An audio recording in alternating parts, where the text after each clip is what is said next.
it's Rebecca here from Glutarama. I've decided that I'm going to do a few videos talking about some of the things that affect our family. I was going to do a video on Bethany's diagnosis, her diabetes diagnosis, her celiac disease diagnosis, and I'm also going to do a video on Lewis and how we've been struggling to get diagnosis for his autism and anxiety and sensory processing disorder. So that's going to be a whole series of videos that I'm going to be doing. But today I'm going to focus on the first one that affected our lives, which was Bethany's diabetes diagnosis. Basically, Bethany was 3.5 years old when she was diagnosed with diabetes. She was actually diagnosed on the 10th of April 2008, and we first started to see signs that Bethany wasn't well probably a couple of weeks, or maybe even more than that, about three weeks beforehand. We went on a short family holiday to Caister, stayed in a caravan, and Bethany at 3.5 years old was dry through the night, which was brilliant. But we noticed that whilst we were away at the caravan, Bethany had started to wet the bed every single evening, which was awful, trying to clear it up every day. So that was a bit strange, the fact that she was wetting the bed again, and consistently every single night. She'd started to drink a lot more, and she was having the most awful mood swings. I remember one day we were at a restaurant, I think it was on site, and I ended up having to remove her from the restaurant. I took her outside away from the family and sat with her in the doorway because there was just no consoling her. She was in an awful mood. So things just didn't seem quite right. So when we came back from the holiday, and this was over the Easter period, I started to monitor her fluid intake, and I was realising that she was drinking an excessive amount. But I also noticed that she was weeing a lot as well. Now obviously, you're going to be drinking a lot, you're going to be weeing a lot. But this girl seemed to be never-ending weeing. I swore she was weeing more than I was putting into her. And like I say, my spidey senses were tingling. Something didn't feel quite right. So I ended up taking her to our GP. Sadly, our GP was on annual leave, so I ended up seeing a locum. And he, after hearing my thoughts and my concerns about how much fluid she was taking in, the fact that she was bedwetting, the fact that she was sweating profusely, he asked me if it's all right, the phone's ringing. Right then, I'm back. Oh, the phone call I just had was from Lewis's school to say that he'd left school property and he was on his way home. So I've just had to run down the street, left my front door open, and met him halfway. So he's now downstairs, back in his pyjamas. I've got a nice cold drink.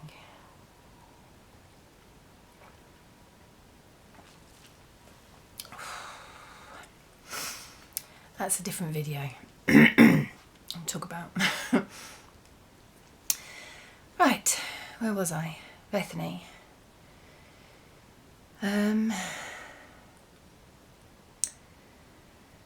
Yes, that's right. She was going to the toilet lots. So I spoke to the locum, gave him all of the symptoms. The first thing that the locum asked was, did we have diabetes, a history of diabetes in the family? I said no, because we don't. And he said, well, it can't be that then. And he said, well, phone up this number. It was the children's ward. And he said, phone up this number, book her in for blood tests, and we'll see what he comes back with. So I did that, and this was on the Monday, and she was not going to be having blood tests until the following Thursday. Excuse me, so over a week away. So, and that's all I could do at that time. So I just took her home, and you know, she went to sleep on the sofa, and you know, things just carried on. I was actually still on maternity leave at this time. I wasn't at work because I was off with Lewis. Actually, no, I tell a lie. I wasn't on maternity leave. I was at work. Yes, I was at work. Honestly. Oh. So, because I work Thursdays and Fridays, that's right. And it was on a Thursday that my mum and my sister was on maternity leave. My mum and my sister took Bethany and Lewis to a toddler group. And Bethany was so tired that Mum had to pick her up out of the car, put her in Lewis's buggy, and wheel her into the toddler group. She stayed in the buggy for the entire toddler group, and then Mum brought her home. And when I came home from work, it's about 5 o'clock that evening, Mum told me, you know, Bethany's been so quiet all day.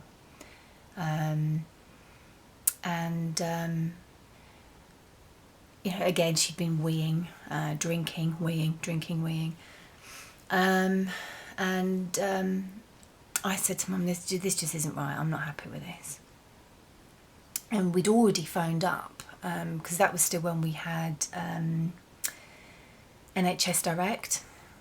So my husband and I, the 2 nights before, had actually phoned up NHS Direct and said, you know, this is, you know, this are the symptoms our daughter's going through at the moment. We're not happy. We're not comfortable. We don't know what's going on. Went through the whole questionnaire that they do. Said that yes, we'd taken her to the GP. The GP had suggested we took her for bloods. She was booked into the children's ward for bloods the following week. And the operator on the other side of the phone said, well, you know, you're doing everything right, because she's not got X, Y and Z, and she's not struggling with breathing, blah, blah, blah, then, you know, we suggest you just give her some Calpol at this time. So that was a couple of days before, but this was the Thursday, the day that she had stayed in her buggy, the entire toddler group. And when I took one look at Bethany lying on the sofa, and I thought, no, this is just not right. Mum left, and I was waiting for Brett, my husband, to get home from work. And I remember I went to the toilet, and I sat on the toilet, and my this is going to get crude, sorry, my bum stuck to the toilet seat. And I was thinking, what on earth? Why is my bum sticking to the toilet seat? And when I stood up, I noticed that there was sticky patches all around the toilet seat, and basically it's where Bethany had lifted herself up onto the toilet and she was going to the toilet, and there were little wee patches and they were sticky, and you're going to think I'm completely insane, but I was like tasting this sticky patch and it was just pure sugar, and I was like, no, this is not right. And I knew then this is diabetes, because I'd already done some research into it. I'd already looked up the symptoms and it was all pointing towards diabetes, but I didn't want to believe it. So you kind of like you put your hands in the care of the professionals, and the professionals are saying don't worry about it, and they're saying, you know, wait until next week for the blood tests. So you believe them, you want to believe them, but at that point I thought, do you know what, no, this is not right, this is not right at all. And Bethany, I went back into the living room and Bethany said, why is there rain all over the TV? And I said, what do you mean? She goes, the TV, there's just rain all over it, I can't see it. And what she was basically telling me was that the TV screen was fuzzy, it wasn't clear, it was blurry. And I was thinking, oh God, her eyesight. So Brett came home from work. Immediately we phoned up NHS Direct again. He was on the phone to a nurse or whatever on the other end of the phone. And they were again saying, oh, well, you know, wait until next week, you booked in for bloods. Excuse my French, but I said, fuck this.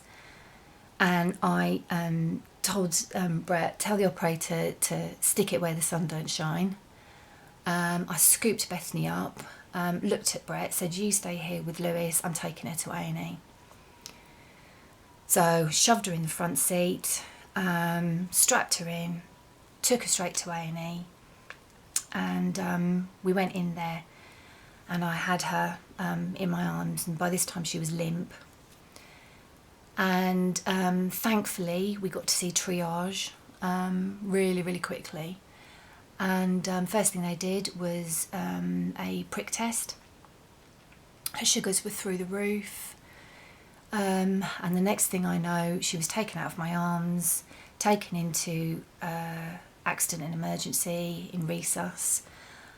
Wires were going into her left, right and centre.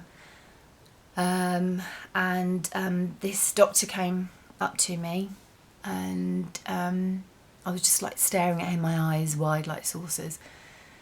And he said, right, Bethany has got type 1 diabetes.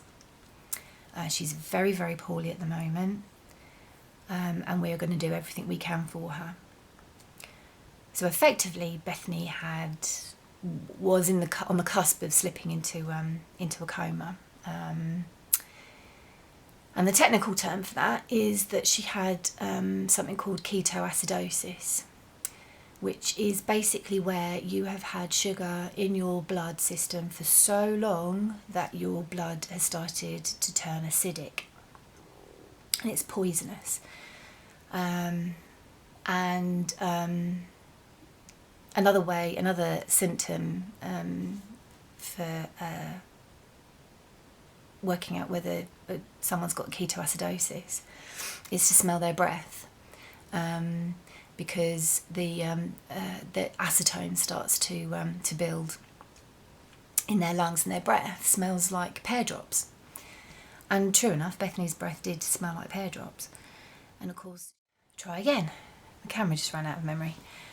So I just had to go and dump it all on the laptop and start again and set up. So the frames probably all changed.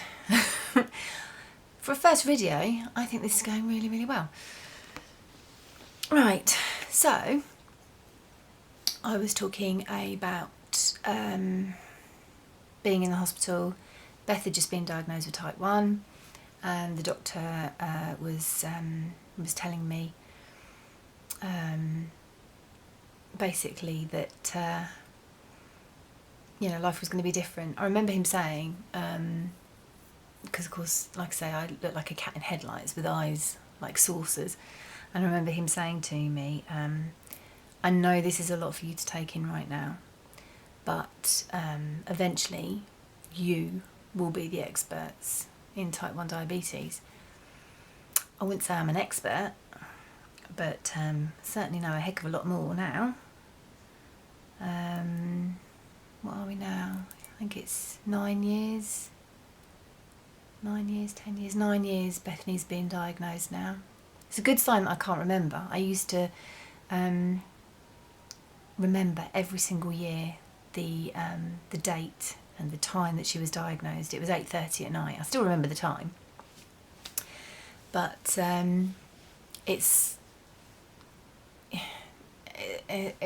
less significant now. It's a date, it's a time. You know, life goes on. So, yeah, I mean, it doesn't get any easier. It just comes with new challenges. What with Bethany growing up and hormones kicking in and everything, it, you know, diabetes is, well, no 2 days the same. Anyone with diabetes will tell you that. But anyway, so, yeah, so basically that was the day that Bethany was diagnosed with type 1 diabetes. I ended up, I think we ended up going onto the ward, I think it was about 1 o'clock that night or the next day. So it was Friday. And I ended up staying in the hospital with her for 5 days.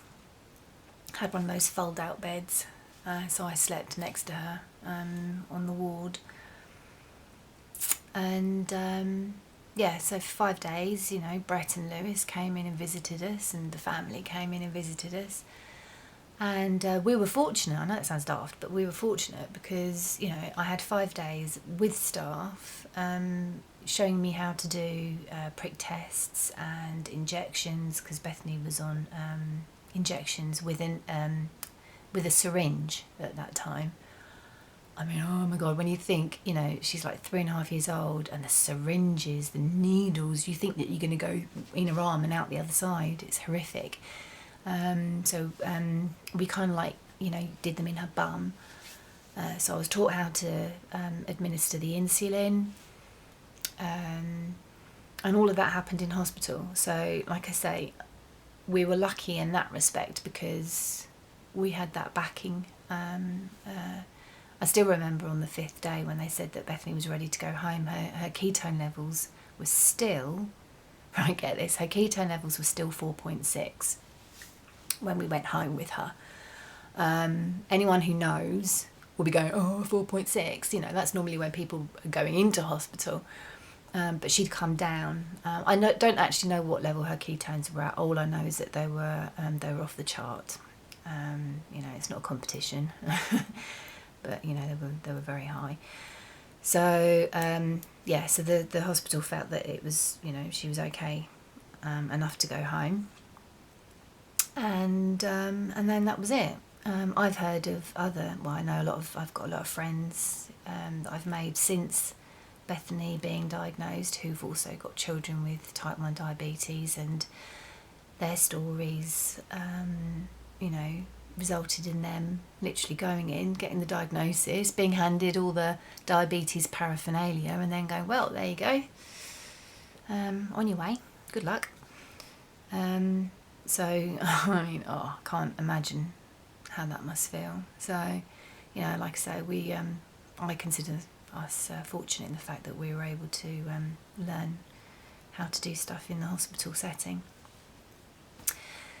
So that's very long-winded. I finally got there with a couple of interruptions. That's our diagnosis story for Bethany with her type 1 diabetes. I mean, hopefully the idea behind doing the videos is to, you know, kind of raise a little bit of awareness. You know, it's often said, everyone knows about the glass test for meningitis, when you roll a glass on a rash and if it doesn't disappear, That's a rash you need to be concerned about. You know, everyone knows that, but does everyone know the main symptoms for type 1 diabetes or diabetes? So like I say, the main things are thirst, tiredness, and going to the toilet a lot. So 3 T's. So it's relatively easy to remember, and by knowing that kind of stuff, if you see it in someone that you love, you might end up saving their life. So hopefully that's not been too long-winded. Like I say, we got there in the end. I'm not going to edit all that crap out because, you know, that's my life. That's our lives. So, you know, what you see is what you get. So, like I say, you know, if you liked this video, if you found it helpful, then please leave a comment below. Let me know your thoughts. If there's anything on diabetes in particular that you'd like me to talk about, then that's absolutely fine. And Bethany's actually said that she's quite happy to do a vlog on the insulin system that she uses now, the Omnipod. So she said that she's quite happy to do that and show people how she uses the Omnipod. So, you know, there's some other stuff that I want to build on in terms of the diabetes side of Glutarama. So, like I say, give me a like, comment, and hopefully I will see you soon. Bye bye.